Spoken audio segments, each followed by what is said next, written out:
All right, Bobcat family, this is Mr. Guy Biscuits Walker and me, Scrapple.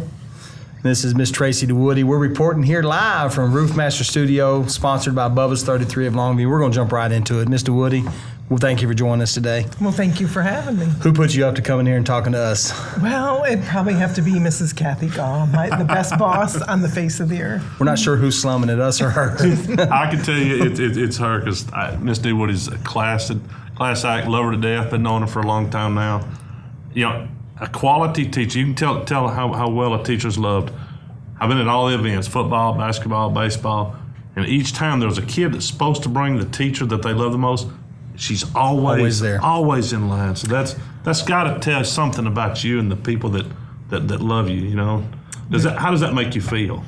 Well, it's very affirming, I have to say, as a teacher, to know that you're reaching your students. But I hope that my students, once they get to know me, realize I'm not all business all the time. I really do love sports. It is one of my things, and not just sports, but I love to go out and see my students when they're in the band and when they're in the auxiliary, and whether they're a Bobcat Bell or in the choir. I try to see them because not every student has the benefit of having a parent or a supporter there, and it's just fun. We've got great kids at Hallsville. And, you know, it's nothing like seeing. I get the advantage of seeing everybody in the stand. You see Miss Dewoody down there. Whenever it's third down in the football, she's standing and yelling just like a. She's in the middle of it like everybody. Just like, and that's pretty awesome. And basketball, you see her at the basketball games. Baseball games, you see her yelling at the baseball games. That and her smoking hot husband. That's right, the smoking hot Silver Fox. Mike Dewoody. Mike Dewoody. My best supporter. You know, if you go to her room, so at those, every time you're a teacher or teacher of the week, those students present you with a star. She's got them hanging above her desk, and it literally looks like a constellation in and of itself, like a Milky Way. There's a lot in there. So do you have a separate room just for teachers Trophies. of the week? Trophies? No, you guys, she does. You're very, no. It is, I've been here almost 15 years, so, you know. Well, that was the next question. How many years you been here, and how many, what, like 30 stars of the week or the? I just, again, getting to know your students beyond just the work that they do, it is very rewarding, and it is amazing when you stop and think all the things that our students have to remember. They don't just have to remember curriculum and how to write an essay and how to do geometry. They have to remember when they're in the band, they have to remember a way to march and how not to run into each other, and the lyrics to songs and dance moves. They really have a lot going on in their heads, and I really admire them. What the plays are, what exactly. to do. Yeah, first down, third down, and stuff. We're on defense, not offense. Yeah. Exactly. Well, we brought you here to highlight CTE and the classes that you're teaching and kind of your department and what you're in charge of. So if you want to give us a little light on that. Well, career and technology education is a wonderful place to work.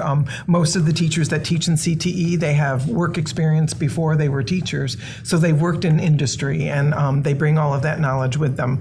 In particular, I teach the health science courses along with Jennifer Pike and Michaela Skinner, my two teaching partners, and the three of us have nursing experience and pharmacy tech experience. We like to prepare students that have an interest in healthcare careers, and we like to give them the fundamentals so that they come out and do that job, whatever it may be. So in your class, do you teach them to jab other folks with needles? Is that what? I know Miss Pike, they had like a 30 jab, something like that. Yes, they did. And they get a phlebotomy certification, and in order to do that, they do have to not only learn how to draw blood and what tube to put it in, but they have to get a certain number of sticks. They have to demonstrate that they're competent to do that. So I told them anytime they needed to learn and practice, Cody was available. Yeah. I have volunteered. Yes. You get one stick per arm, and so a day. See, I'm pretty busy, so I couldn't be able to volunteer. I see. Mr. Young has been down, Has he really? Our students are pretty talented. You go in there and you get a stick, put the needle in, they take it out, and you're good to go. They don't draw So do any you blood. get a stick or anything when you get done?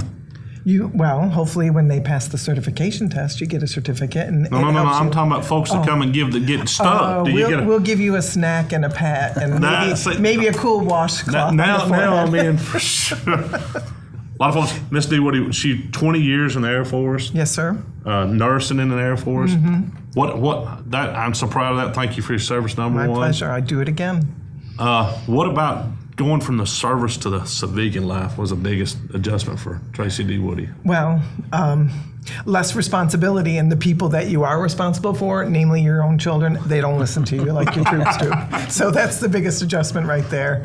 I'm very thankful for the military. I never went in with the idea to stay into 20 years, but one year led to another opportunity and great things happened. Of course, I met my husband and we were able to be stationed overseas. So just a lot of great opportunities for anyone who's interested in a career in the military. It can do great things for you.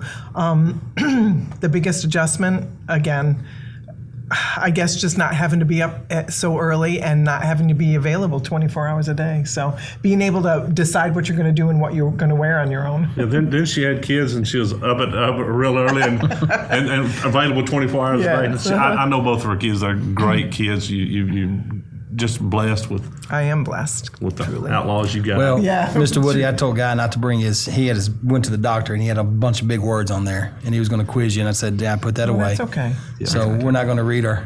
So, Ms. Dewoody, everybody knows that I can't say the big words. Okay. I'm not very good at. We're going to. You do medical terminology, health science, and pathophysiology. Yeah, how what in disease the world affects is? the body. There you go. Yeah, how diseases affect the body systems.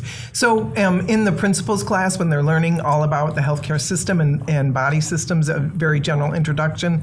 Then in medical terminology, they learn more in-depth information about each body system and the words and the word parts that go along with it.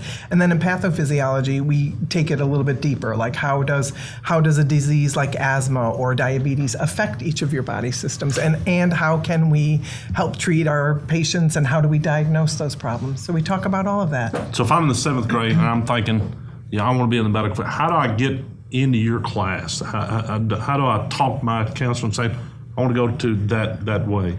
Well, first of all, show an interest in the human body. Hopefully they're compassionate people, but I will tell you one thing about healthcare providers, whether they're a pharmacy technician, an x-ray technician, a nurse, a doctor, a dentist, even a vet tech. People who work in healthcare have to be organized. They have to care. They have to be on their A game all the time, because you can't just say, "Oops, my bad." Batting one for 4 in these appendectomies today. Sorry. So that at 250 is not good. No, that's not baseball average. Not good. So when you leave your program, is this a college-bound student, or are there what are the pathways? Well, when they we leave have many different ways that the students can go. Some may choose when they leave here to take that certification, and they are industry ready. They can go out and get a job and take good care of themselves. I don't know if you could support a big family on the pay that a phlebotomist gets, but certainly the longer they stay in school, the pay goes up, depending on the position. A lot of people want to be a physical therapist, occupational therapist, dentist, but you have to realize how competitive these careers are outside of even college. Sometimes students realize that they've got to apply and beef up their resume, so to speak, a few times before they can get into the program they really want to get into. Wow. So they have to be goal-directed. And it's a start coming through the school and that on your resume for sure. Well, and I think it gives them a leg up on their counterparts. Many of the students have come back to Mrs. Pike, Ms. Skinner, and I and said, "Listen, thanks so much. It really put us ahead of the ball game." Good deal. And it takes a special person to, I'm not going to say care for other folks, but it does. I'm more of a, hey, rub some dirt on it or put some electrical tape on it and go right back to work. No big deal. Well, sometimes that works, and sometimes that gives you an infection. Well, that falls under infectious disease. There you go. It's an industry secret to keep it going. There are careers where if you're not one for blood and guts and body fluids, there are careers like in the clinical lab and things that you can do. You could be a unit secretary, and if you know the lingo and you like helping people, there's other alternatives as well. So we try to hit all the bases. See, that's information we need to know right there. Bobcat fans, thank you so much. Tracy Dewoody, I love you to death. You're good Mr. people. Walker. Thank you. Cody. Appreciate you all He's there. good people I love you a little bit, not as much not as as I do. much. I understand. But thank you so much. This has been Inside the Halls with Bubba's 33 and Roof Masters. Go Bobcats.